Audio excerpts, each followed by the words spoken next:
Narendra surrender.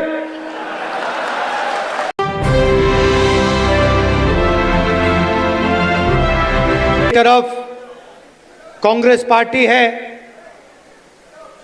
हमारा constitution है,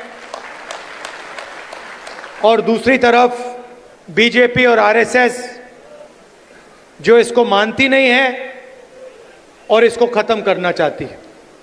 BJP RSS वालों को अब मैं अच्छी तरह जानता हूं।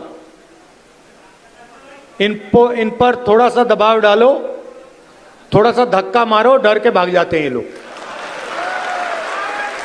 जैसे उधर से ट्रंप ने एक इशारा किया, फोन उठाया, कहा मोदी जी क्या कर रहे हो?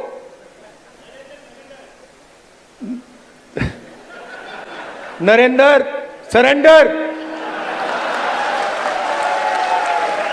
और जी हजूर करके नरेंद्र मोदी जी ने ट्रंप के इशारे का पालन किया। आपको एक समय याद होगा जब फोन कॉल नहीं आया था, 7th फ्लीट आई थी, 71 की लड़ाई में 7th फ्लीट आई थी, हथियार आए थे, एयरक्राफ्ट कैरियर आया था। इंदिरा गांधी जी ने कहा मुझे कुछ जो करना है मैं करूंगी।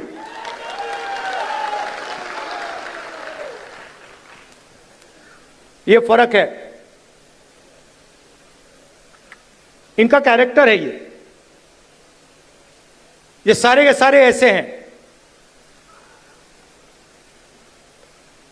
आजादी के समय से सरेंडर वाली चिट्ठी लिखने की आदत है। एक सेकंड में थोड़ा सा दबाव पड़े, भैया ये लो। हाँ, तो ये इनका कैरेक्टर है। कांग्रेस पार्टी सरेंडर नहीं होती है। गांधी जी, जवाहरलाल नेहरू, सरदार पटेल, ये सरेंडर वाले लोग नहीं हैं। ये सुपर पावर से लड़ने वाले लोग हैं।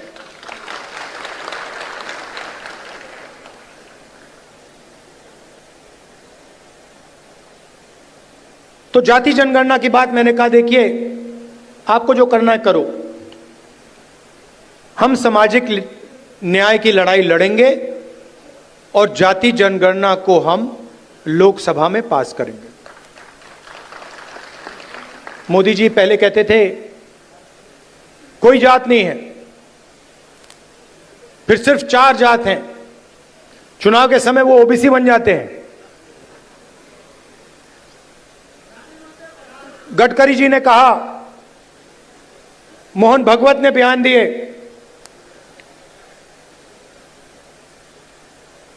थोड़ा सा दबाव पड़ा, एकदम सरेंडर हो गए। मगर मैं इनको जानता हूं।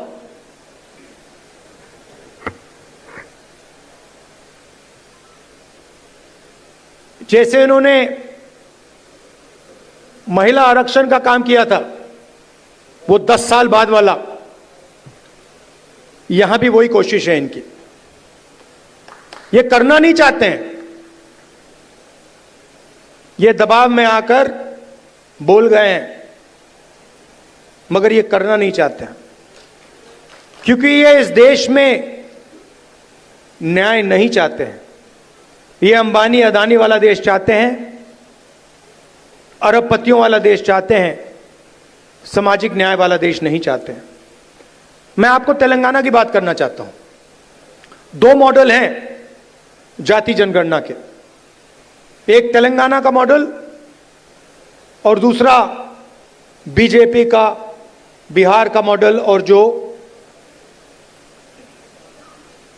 उनकी सोच का मॉडल है।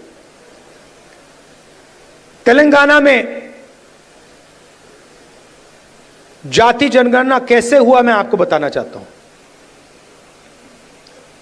बिहार में बंद कमरे में सवाल चुने गए, ब्यूरोक्रेट्स ने सवाल चुने, बिना किसी से पूछे, बिना जनता से बातचीत किए, बिना दलितों से पूछे, बिना पिछड़ों से पूछे, बिना अति पिछड़ों से पूछे, बिना जनरल कास्ट से पूछे, बिना माइनॉरिटी से पूछे, बंद कमरे में 3-4 सवाल लिखे, जाति जनगणना कर दिया। तेलंगाना, यह हिंदुस्तान की सच्चाई है और इससे छुपा नहीं जा सकता, चाहे मीडिया कुछ भी कहे। देश की सच्चाई है कि इस देश के युवाओं को रोजगार नहीं मिल सकता और इस देश के युवाओं का कोई भविष्य नहीं है। अगर आपको बिजनेस चलाना है हिंदुस्तान में, या आपका नाम अदानी हो या अंबानी हो, नहीं तो आपके लिए डिमोनेटाइजेशन, गलत जीएसटी,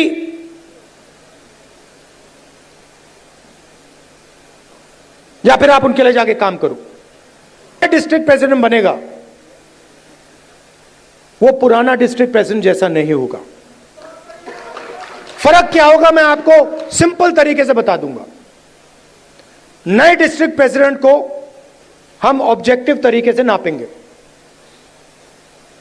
वोट बढ़ रहे हैं, हां या ना? लोकल बॉडी के चुनाव में, एमएलए के चुनाव में, एमपी के चुनाव में वोट बढ़े या घटे, हां या ना? दूसरा, डिस्ट्रिक्ट में जब कांग्रेस पार्टी की विचारधारा पर आक्रमण होता है,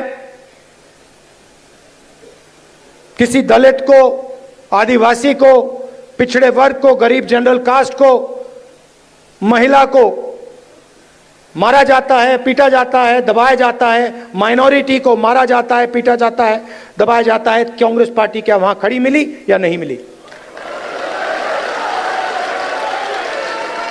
और तीसरा, न्यू जनरेशन लीडरशिप, चाहे वो पार्टी के अंदर हो या पार्टी के बाहर, क्या उन लोगों को डिस्ट्रिक्ट में बढ़ावा दिया जा रहा है? क्या डिस्ट्रिक्ट प्रेसिडेंट और वर्कर के बीच में अच्छा संबंध है? क्या डिस्ट्रिक्ट प्रेसिडेंट सबको एक साथ लेकर आगे चल रहा है या अपनी ही राजनीति कर रहा है? ये उसकी जिम्मेदारियां हैं, मगर जिम्मेदारी बिना पावर नहीं दी जा सकती है। मैंने आपको जिम्मेदारी दे दी, मैंने आपको माइक दे दिया और ये जो कांग्रेस पार्टी में हम करते रहते हैं, इसका कोई मतलब नहीं। तो अगर हम आपको माइक दे रहे हैं तो उसमें कम से कम 440 का करंट होना चाहिए। और 440 का करंट हम कैसे देंगे? जो हमारा डिस्ट्रिक्ट प्रेसिडेंट होगा उसकी आवाज लोकल बॉडी के कैंडिडेट्स को चुनने में, एमएलए के कैंडिडेट्स को चुनने में और लोकसभा के कैंडिडेट को चुनने में सुनाई देगी। अगर कोई सोचता है कि वो डिस्ट्रिक्ट प्रेसिडेंट को अलग कर दे और वो कांग्रेस पार्टी में आगे बढ़ेगा, तो वो आज के बाद गलतफहमी में है। तो हम 55 लीडर चाहते हैं मध्य प्रदेश के लिए, मध्य प्रदेश के भविष्य के लिए हम 55 लीडर को चुनना चाहते हैं। ये